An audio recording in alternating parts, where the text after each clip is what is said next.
Hello, everyone.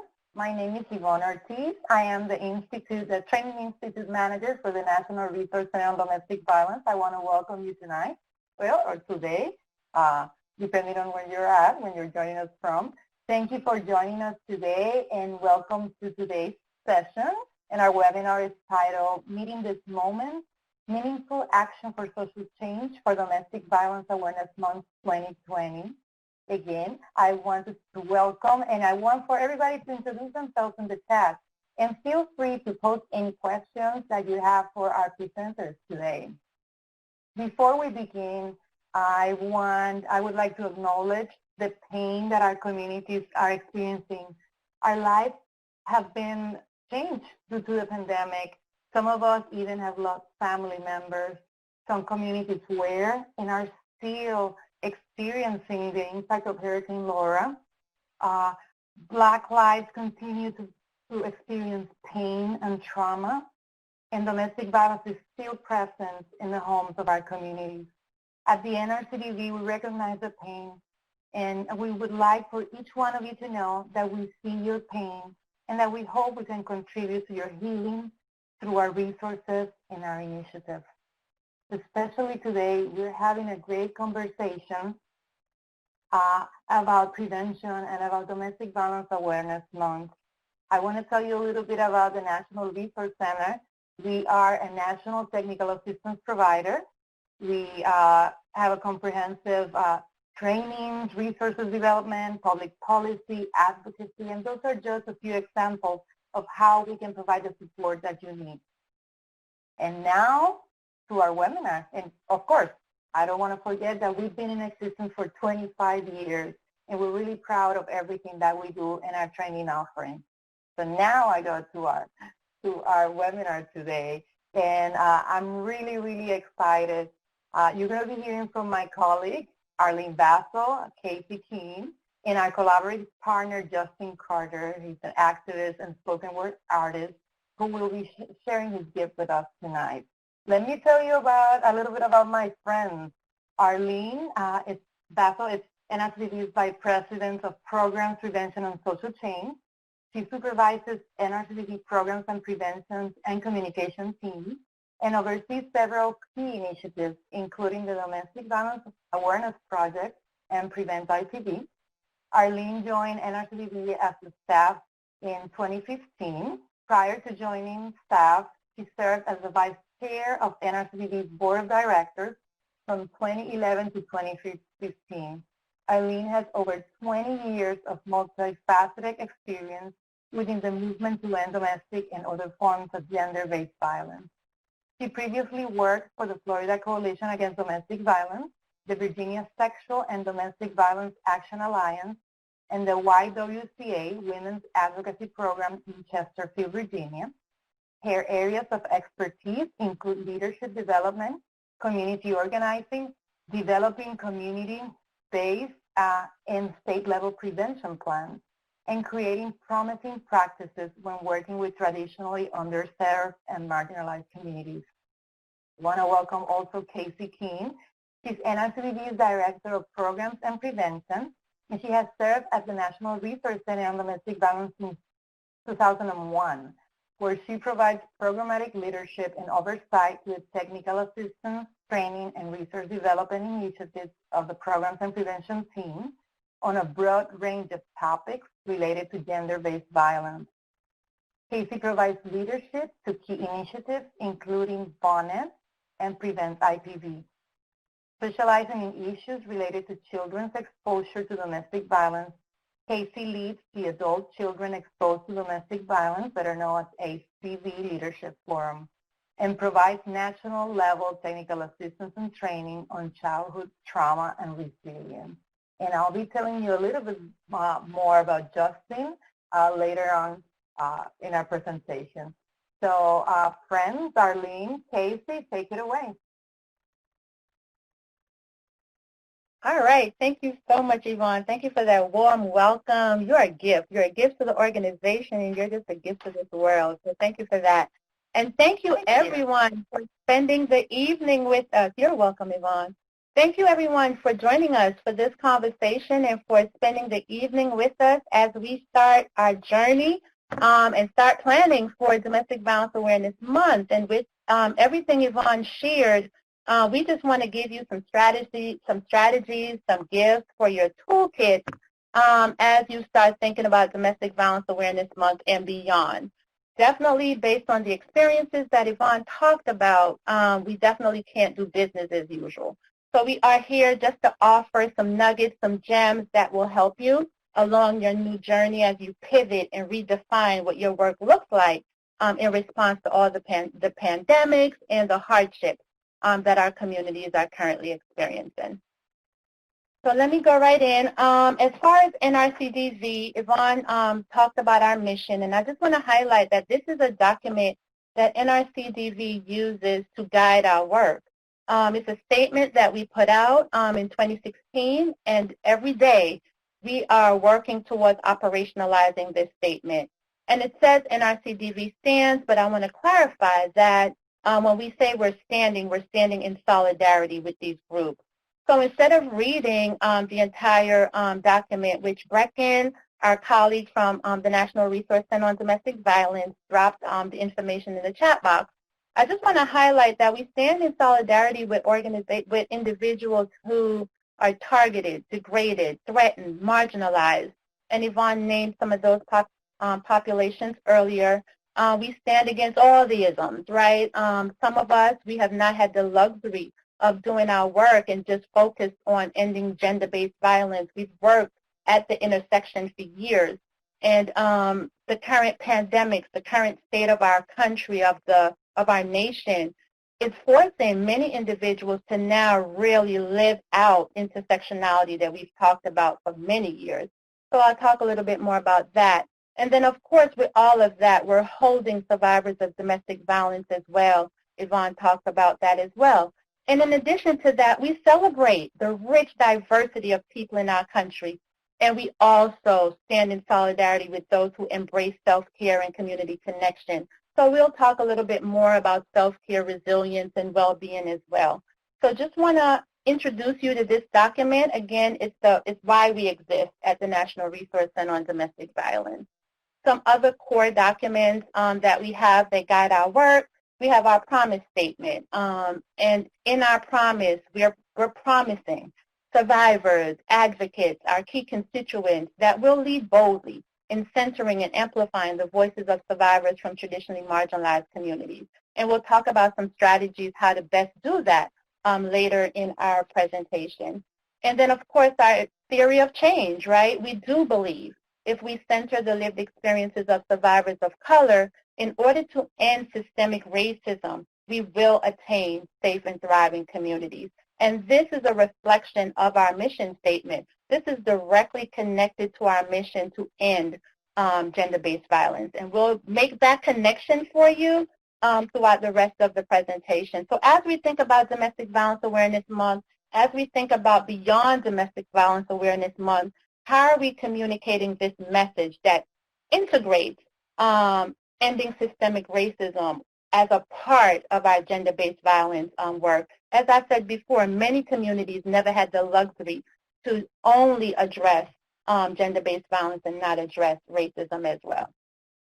So for our time together, we're going to do some reflection, we're going to do some visioning, we're going to motivate you or provide strategies for you to move from increased awareness to action, and also provide these tools so you can encourage your communities, you can join with your communities, you can collaborate with your communities to move towards transformation in each and every community during Domestic Violence Awareness Month and beyond. And it's not here, but really our time together is a conversation, so please share your questions, share your feedback, and we're also providing tools for you to put into your toolkit. You are doing the work already. You probably have amazing tools that you can share with us. Unfortunately, we only have 45 minutes, so we're going to go through the time with us just sharing new tools, or maybe some old tools we're reminding you of for your toolkit. So my opinion, for our time together, we're just adding to your toolkit. So before we dive into the topic, I do want to, like I mentioned, we only have 45 minutes together today. So I want to inform you that we have our Domestic Violence Awareness Month, Call for Unity, on October 1, 2020, 3 o'clock. So look out for additional information about that. That's a time when we come together as advocates, as survivors, as partners, as collaborators, as conveners, to honor the lives that has been lost due to senseless acts of violence in our community. And also, we come together to reflect, right, on shared experiences as we move towards collective liberation. So please join us and look out for additional information about that. And then, of course, we have our National Prevention Town Hall coming up. We're going to talk some about racial inequities, all of the isms, intersectionality, how do we pivot our work during Domestic Violence Awareness Month. But again, we're just touching on these topics because we only have a limited time tonight. But this town hall is a 4-hour event. It's open to all. It's free. And we'll delve deeper with our collaborative partners to have meaningful conversations about everything that we're going to highlight tonight, plus additional information. So registration is available, and Brecken will drop that link in the chat box shortly. All right, so as we think about Domestic Violence Awareness Month, we're faced with thinking about the news. What's in the news? What's been in the news? How does that impact our work? Again, we have the opportunity now to craft a message that says in order for us to end gender-based violence, we need to pay attention to the structural racism, the structural oppressions that exist in our country and across the globe. COVID-19 has really illuminated the disparities that particular communities are facing as a result of the pandemic. And for some, it's a wake-up call. For others, it's a regular day-to-day life. So as a domestic violence movement, we really do have to find our space. We do have to create messaging for our community that says you're not alone. We really are here with you. And we really do recognize that in order to end domestic violence, we need to also address the isms. So that would be point number one. In your community, for Domestic Violence Awareness Month, how are you going to show up, right? How are you going to show up to say, I am here? I am here. I understand your pain. Everything Yvonne talked about before, I can hold your pain, and I can also, help marginalized communities who are disproportionately impacted. So how can you help? How can you show up? How can you create meaningful relationships with these communities that are impacted by all of the pandemics that's happening within our country? So in addition to that, at NRCDV, we've been pivoting our work for several years.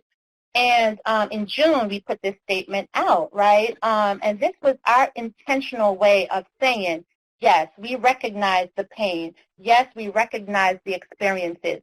And domestic violence is inextricably, that word, linked to all forms of violence, right? So in order for us to end domestic violence, we must dismantle anti-Blackness and other forms of racism and discrimination. So this is a statement that we've put out to say this is how we are going to stand in solidarity with the individuals, with the communities, right, that are holding immeasurable pain throughout our country, right, because of the disparities, because of the inequities that are visible, and they cannot be denied because we're seeing them. We're seeing them every day.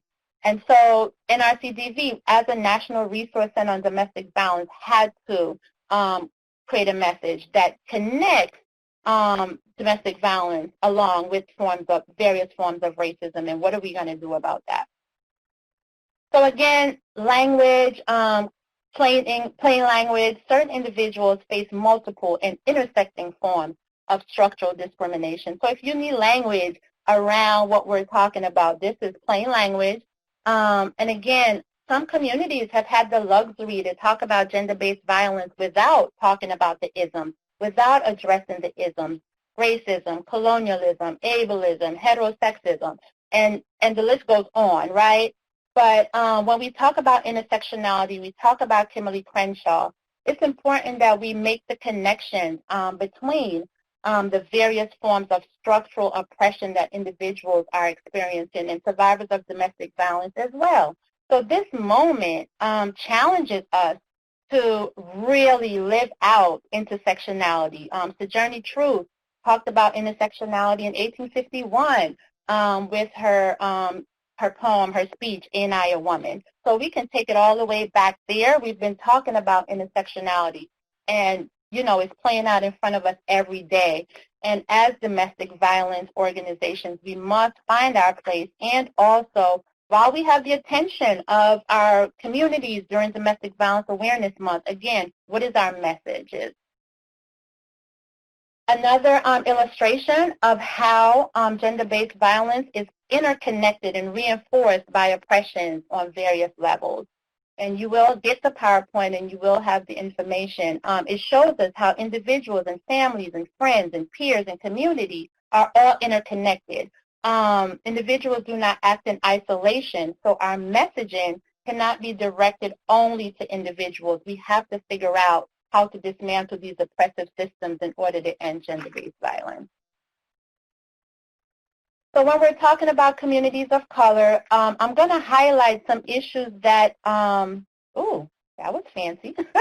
I'm going to highlight some issues that are impacting communities of color. Again, the list is not exhaustive.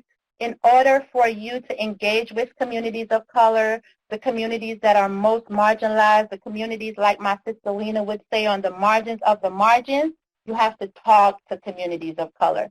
So again, I'm just highlighting a few. I hope they all come back. Different attitudes and expectations about health-seeking communities of color, mainstream intervention methods that generates barriers. I'm trying to do something here. Okay. Biases in delivery of services, responses by oppressive systems, mistrust of mainstream formal systems. Much of this you already know, but we really do have to create interventions that are responding to issues that we know exist, right? The overrepresentation of white people in positions of leadership with real decision-making power. Formal systems that do not include relevant or alternative resources. And then, of course, structural and institutional racism. So in addition to all of that, and again, you will have them in the PowerPoint presentation so you can reflect back on, but I think the key strategy is engaging with the communities that you want to support. If you're standing in solidarity with a particular community, the list is great, but you need to connect with the community because each community is unique and their needs are unique, so you have to talk to communities. Anyway, Maggie, and I'm not going to mess up her name, Potapchuk, offers these 3 approaches in order to achieve goals related to racial justice. So I just want to give you, again, a framework.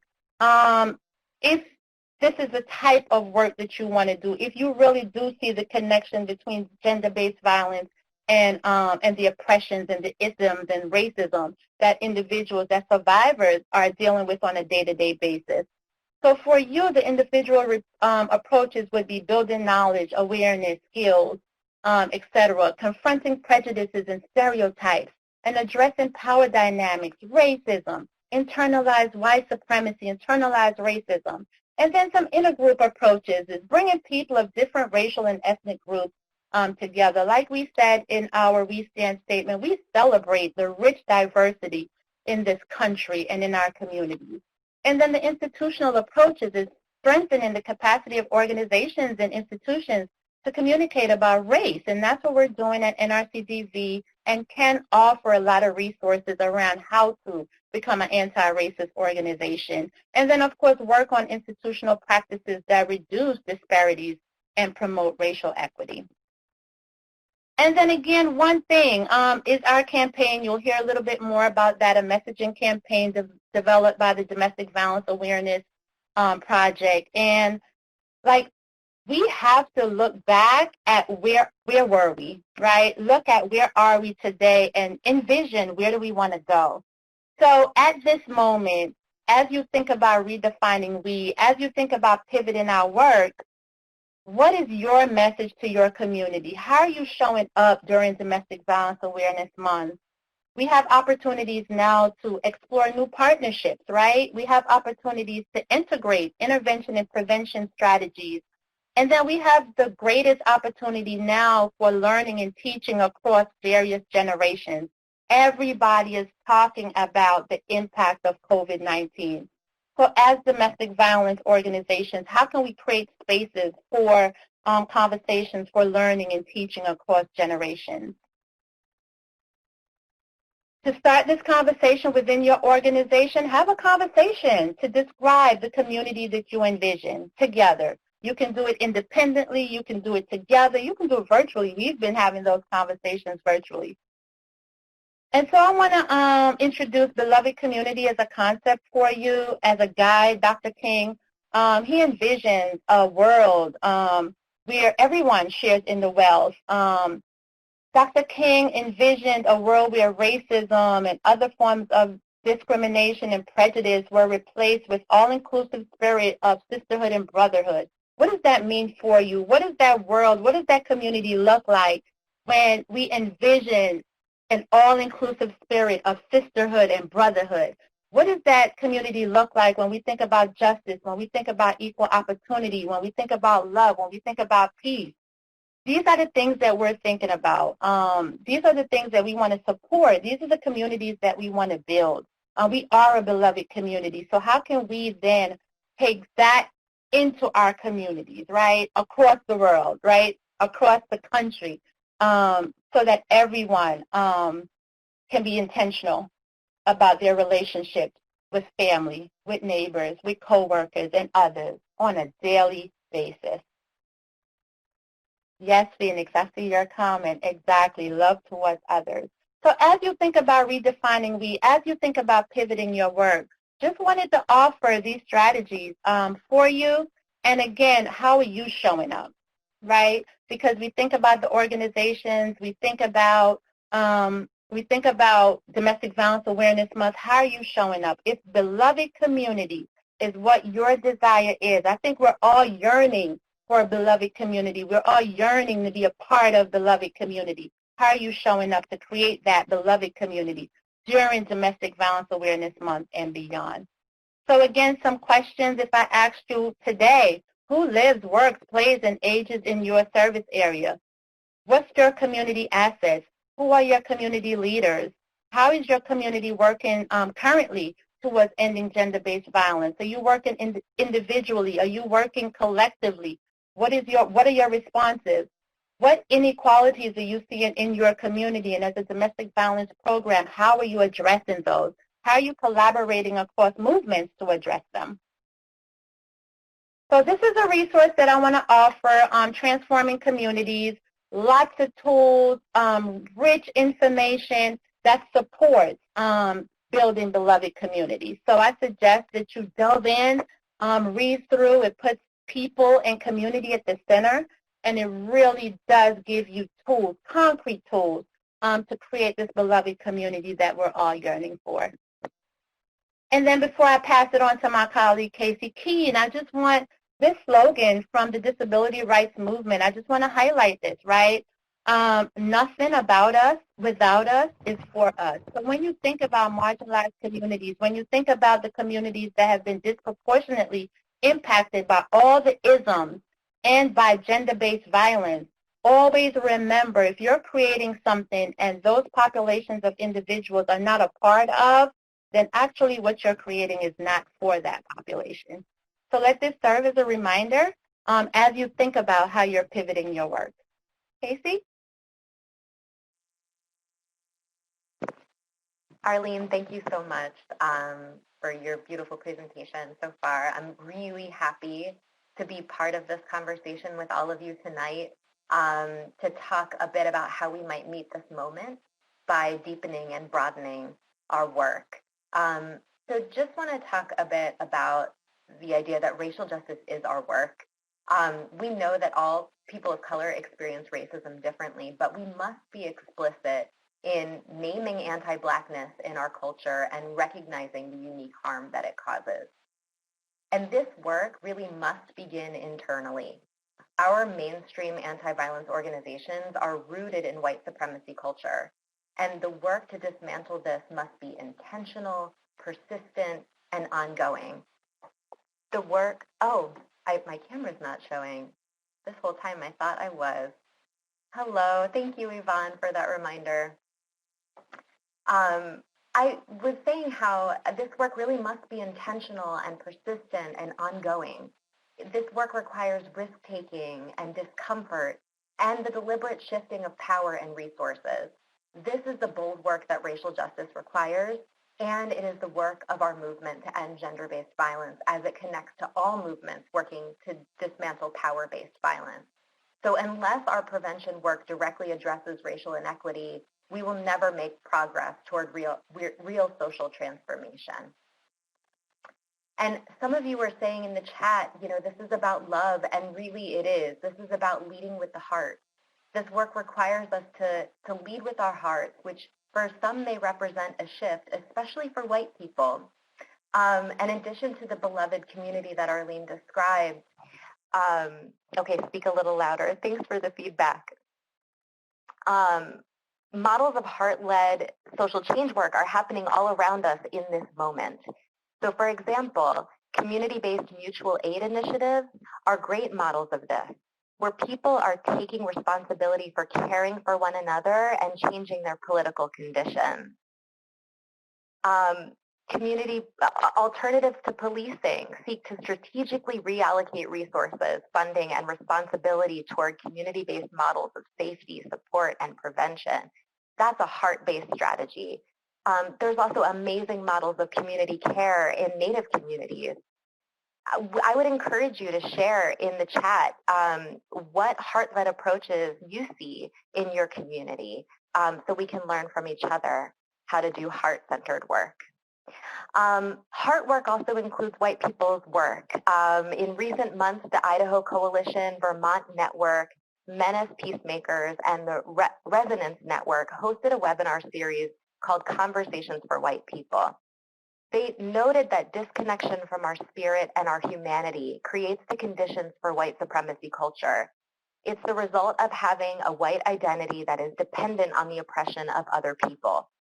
We know in doing this work that violence and oppression flourishes on this disconnection, which is why reconnecting to our spirit and our humanity and integrating all the pieces of ourselves into our work is a strategy for dismantling white supremacy and moving beyond the performance of race equity work. Part of this means intentionally uncovering pieces of our history as oppressors that may not have been part of our education. It means understanding what it means to be a person who causes harm. There's a video I'd like to share, and I think Brecken will post it in the chat for me. What are obstacles to accountability? This video from Yes Solutions Journalism has storytellers that talk about, they draw important parallels between experiences of racism and experiences of sexual violence victimization.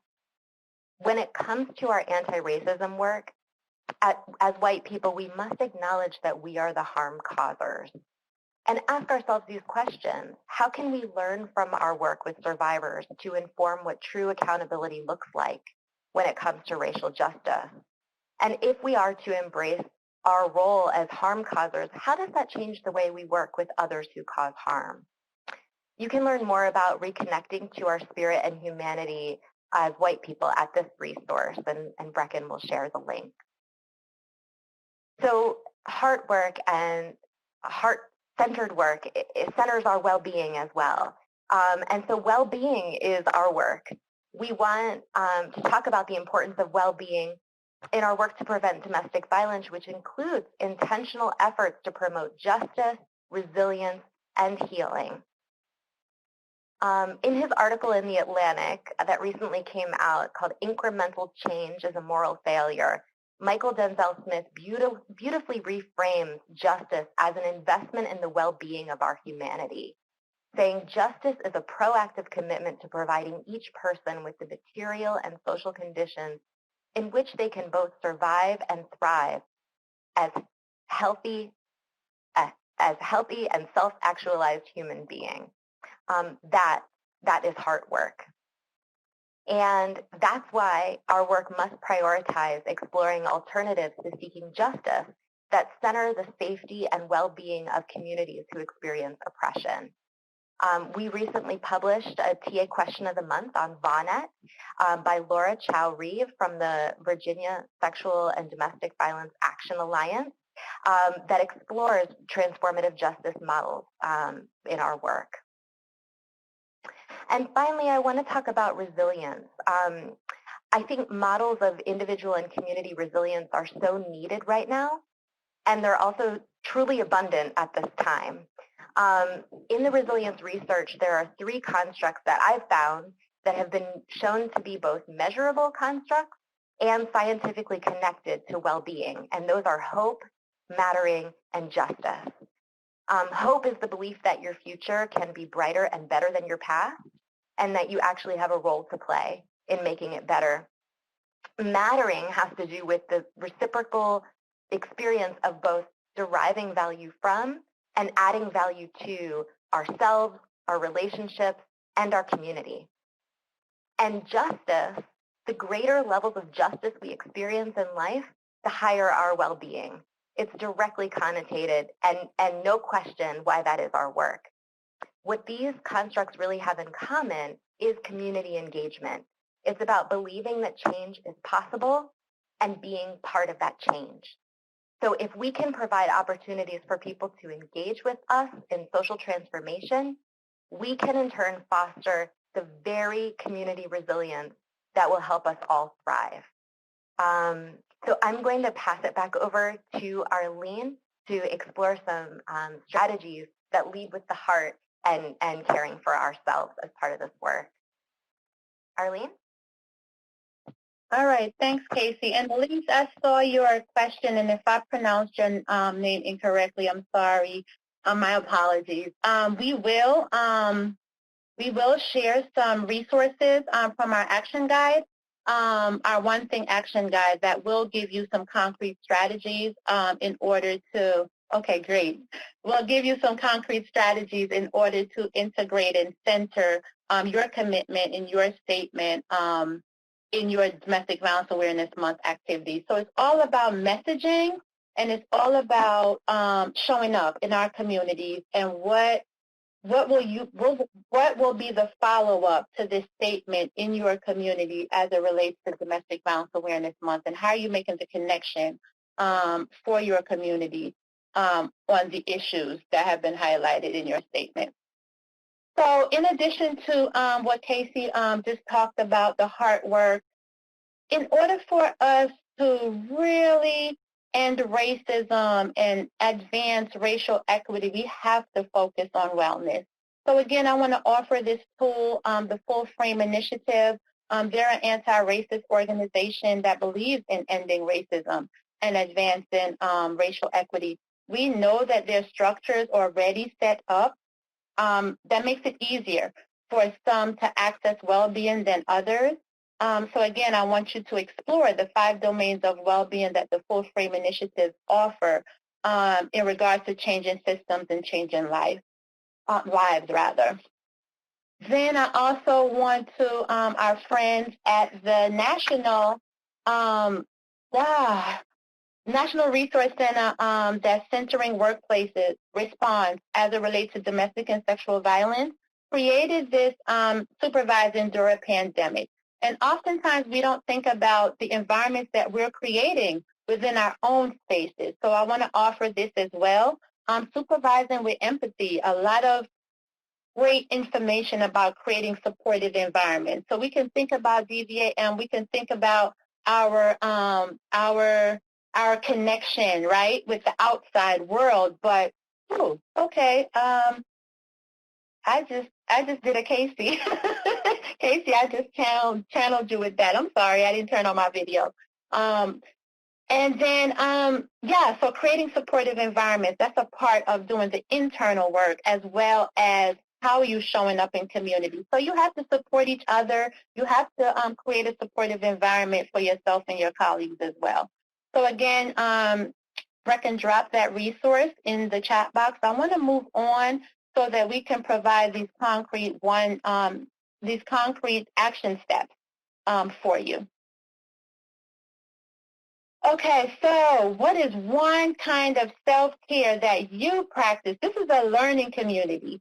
So if you can share, there's been some great information already in the chat box. So now if you can share, what is one kind of self-care that you practice and why? Again, this is a learning community, and we want to learn from each other. We want to know what's working for each other. Yes, so just drop them in, and I'll continue as you continue. And again, we're learning from you, and you're learning from us. So please, please, please share your self-care strategies.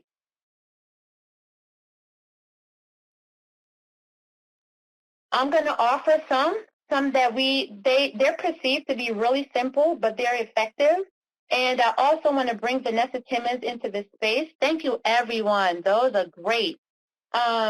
The one thing that self-care needs to be is meaningful to you. That's it, right? So whatever you're putting in the chat box, if it's working for you, then continue doing that. And we can all try your strategies, and it may or may not work for us. And some really simple ones. They're hard, some of them, but they're really simple. Putting yourself first, asking for what you need, setting boundaries, saying no, forgiving yourself, taking a step back, asking for help, and spending some alone time.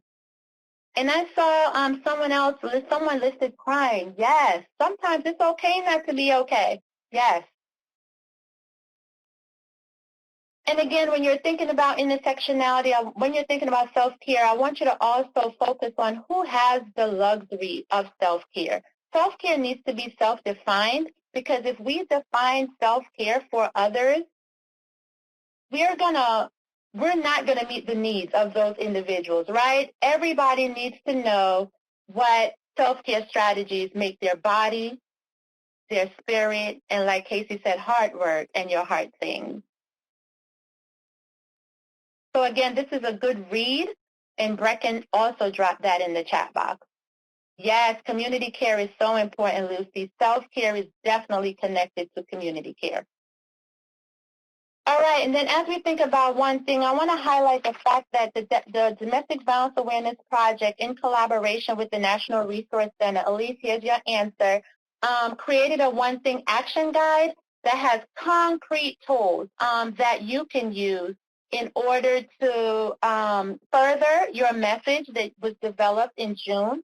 There's a lot of tools, there's a lot of images, there's a lot of language, just a lot of things already in the toolbox that you can utilize in your communities. The One Thing campaign, again, was developed by the Domestic Violence Domestic Violence Awareness Project Advisory Group as a messaging campaign that's easy to adapt, easy to use, and easy to say.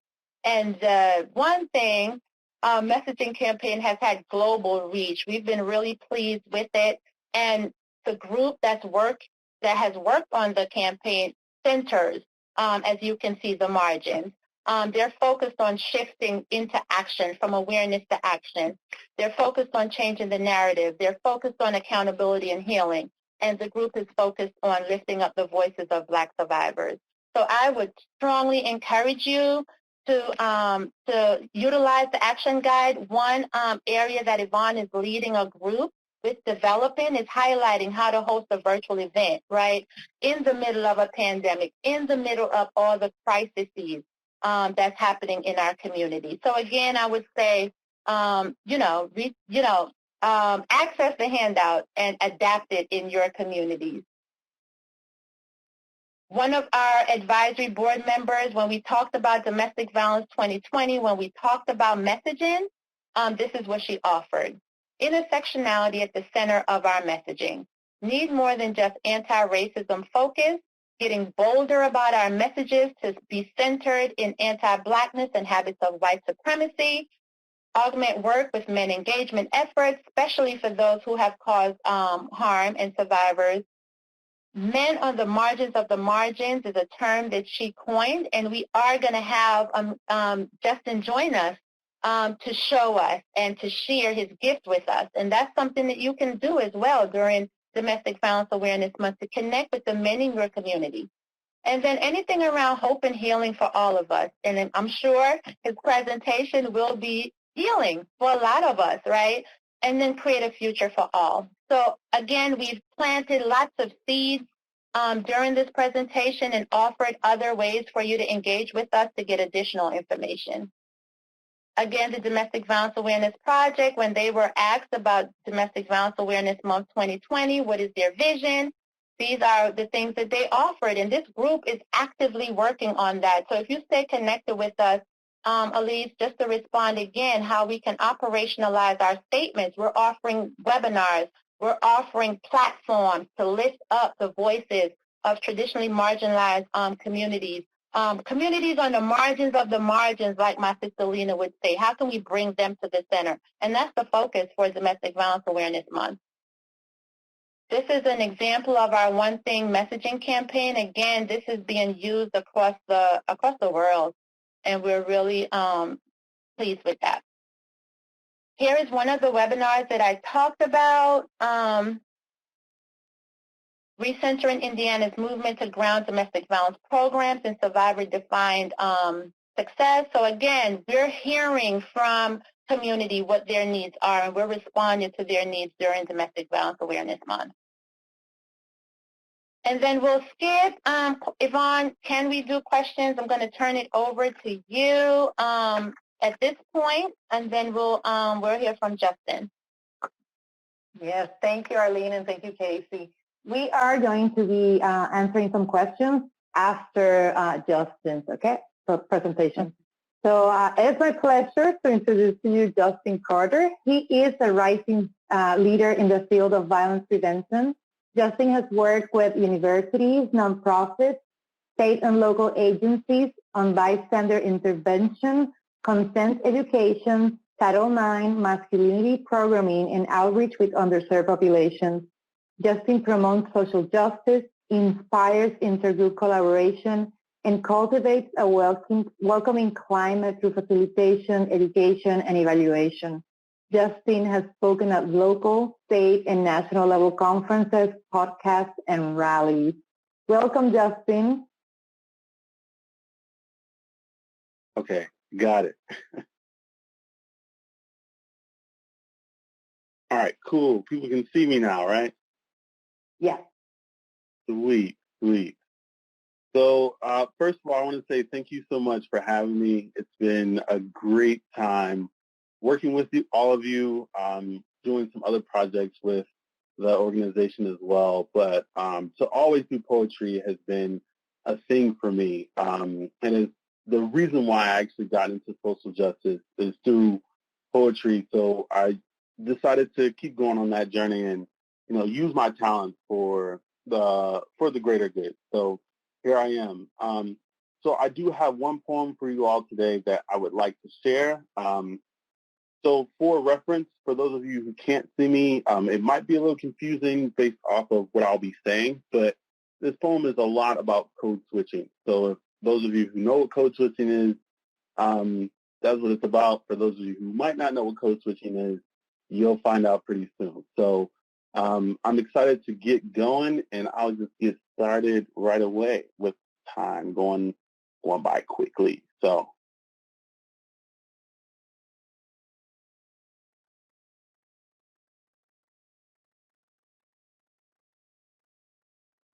hi, how may I help you? That's hilarious. Change face. Hey, bro, what you need? Nah, man, that's funny. You funny, man. I'm weak. Change face. Why do I feel like every time I walk into a white place and see a white face, I feel the need to change face? If one of my white friends sees me listening in the future, I think he might think it's okay to say the N-word until I change face. What makes it okay for you to shut down in my face like an animal fueled with hate? But when it's time to shake and bake, you got change face. My face shifts when I interview. My color shifts when I'm supposed to be an articulate Black man who's always first to be picked for basketball, but the last person to get called for an interview. I'm starting to think my face doesn't really cover my race. Change face. I don't come from the hood. I'm not a OG. I grew up in the same neighborhood as the rest of my 95% of my white classmates. Change face. When you ask me if KFC is better than churches, or when you ask me, how do I know which watermelon to pick? How do you not expect me to change face?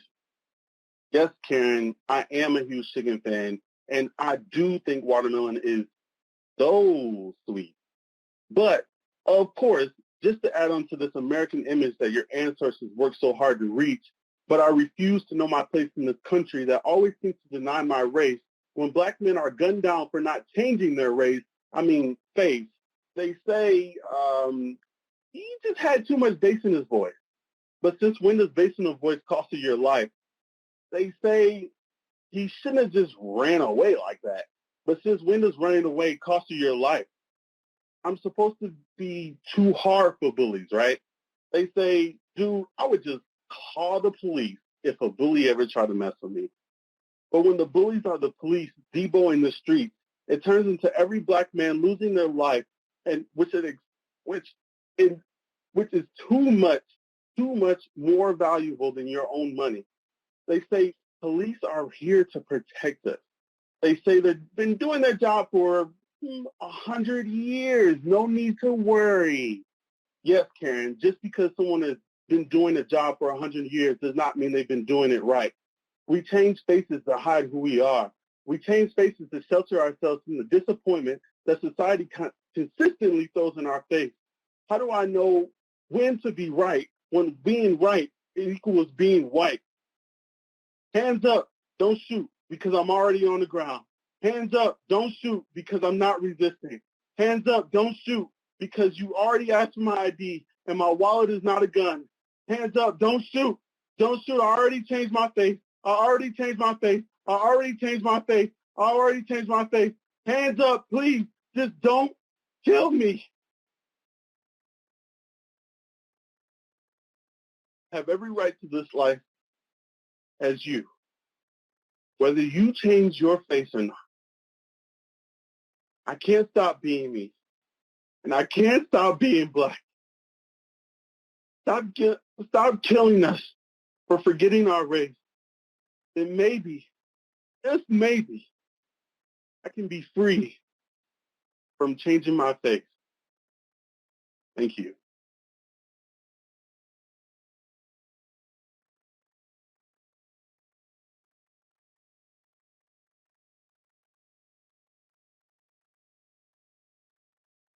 Thank you, Justin. And just take a moment. That was really powerful. And after listening to my colleagues, Arlene and Casey, and, bringing to the table that we need to be really meaningful. We need action. Domestic Violence Awareness Month is not only about a purple ribbon and a poster. And, and a great example is Justin. Let's make those connections. Let's think about the impact that it's having on our Black brothers and sisters, our Native communities. Are we forgetting them? So I want for us to continue the conversation after this webinar. There's so much more that we can do. And I think one of the greatest ideas and something simple is coming together. Everybody can do something. And that's why we are so excited about our One Thing campaign. Just the one little thing that we do, we can bring up, to uplift the work of our Native communities, the work of our Latino communities, the work of our Black communities, and work as one community. Thank you so much, Justin. I'm still so touched. And Thank you. It was very, very powerful, very powerful. We are so lucky to have you and to be able to collaborate in different projects with you. I want to bring back Casey and Arlene, if you can join us. We have a couple of questions that we want to make sure that we answer before we end our time together. All right. How are you ladies doing? You good? Wow. Wow, Justin, thank you. What a gift to all of us. And I hope you're seeing all the love that people are sharing in the chat, all the reflections on what you shared, and what a beautiful way to draw connections, you know, that I think we all need to make in our work, in our movement, and we have this opportunity through Domestic Violence Awareness Month. So I just wanted to say thank you for bringing that all together for us. Thank you so much for having me. I agree with Pat. She's saying that's too short. We need more time. We wanted to give you a flavor because the work is going to continue. The work is going to continue. So one thing that I wanted to add really quickly, when we talk about operationalizing our statements, creating space for Justin to share his gift with the world is a way of operationalizing our statement. So I just want to highlight that as well. Oftentimes we're thinking about, you know, new ways, right? But that is a way. Justin has a gift. And as an organization, we're committed to creating space for individuals that are typically on the margins, that want to share their voice, that want to make the connection for us. And what Justin gave us as a gift is showing us that this is our work, right? So this is a way of operationalizing our statement, is creating space for not only quote-unquote DV advocates by title, but individuals to share their lived experiences with us in a way that motivates us to action. So I just want to respond to that about operationalizing your statements. This is one of the ways that NRCDV is operationalizing our statement. And I think that's so true, and it really connects to the question that I noticed in the chat, that we noticed from Elise Bookbinder, who talked about the moment of truth statement that many coalitions signed on to back in June. And the statement is very bold and has some actionable items that I might have accidentally expanded the chat. I don't know if everybody is seeing that or not. But I think there is an opportunity there, and I appreciate you, Elise, for raising that, to think about ways in which we can actualize those bold statements that are in there through our work, our everyday work, and through our work during Domestic Violence Awareness Month, when we tend to have people's attention. How can we use that platform in ways that that are true to these statements?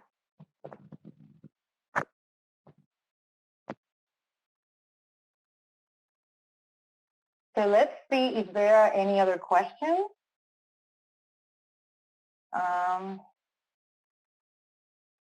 I know that some of you are jumping out, but before you go, I want to remember, while you're writing your questions, to access our One Thing action guide. It's completely free, downloadable. It's full of great information on how to connect intersections of domestic violence with domestic violence. Intersections with domestic violence, and it's beautiful. We have beautiful logos, beautiful art. Joe, that's with us today, part of the communications team, has done a great job in helping create a resource that is user-friendly. And remember, just the one thing that we do can equate to many one things, and it can turn into, you know, real social transformation, like we are saying. Let's see. Yes, Pat, you can go to our website and connect with us. You can connect with our link to our website. And of course, follow us on social media. We are, our handle is at NRCDV, so you can just do a search of the National Resource Center on Domestic Violence. Oops, there goes the chat again. And we have 5 more minutes. Also, I don't know, Casey, if you want to share something, Prevent IPV website. You want to tell us a little bit more about the Prevent IPV website for those that haven't had the pleasure to access resources from the website? Just thank you, Yvonne. As you're thinking about connecting awareness to action for social change, we have some amazing tools on that site. So we encourage you to check it out at preventipv.org. And Yvonne, one quick thing. I know you had mentioned in the beginning about the pain and, that our communities are going through. And I totally forgot to mention the webinar series that offers coping mechanisms for individuals who are dealing with various losses during this time. So we'll send that information out. I know Brecken had it handy and ready, and I forgot to kind of mention it earlier. Again, because as we continue to live through these times, we also, as domestic violence advocates, want to be a beacon of hope in this time. And those websites, those webinars did an awesome job. Those presenters did an awesome job with addressing losses and grief and how do we navigate this time as advocates and still be beacons of hope. So there you go. Thank you, Brecken. Also, we have the Care for Advocates resources. And those are specifically, they're a bundle of resources for advocates, and we have inspiring stories, we have, anything, we have webinars that we included in that bundle, and everything you can find in our online library, Bonnet, and I'm sure you see it right there, that Brecken added. So anything that you need from us, feel free to, get in contact with us via social media or just visiting our website. Yes, Brecken just added there, Care for Advocates.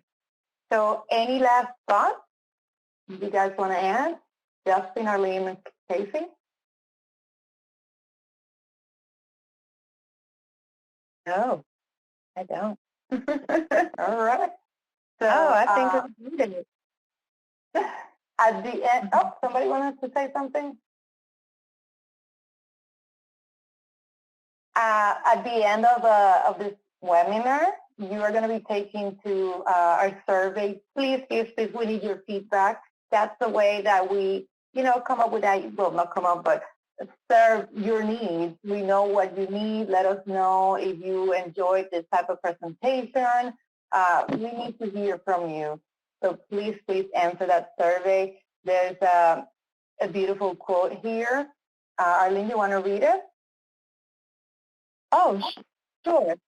Your purpose in life is to find your purpose and give your whole heart and soul to it.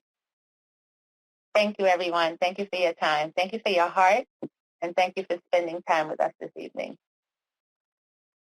Thank you so much. Thank you, Justin. Thank you, Casey. And, of course, Arlene, I just love hearing your voice. So this has been amazing. And we'll see you back. Please follow up, and we'll be seeing and talking to each other very soon.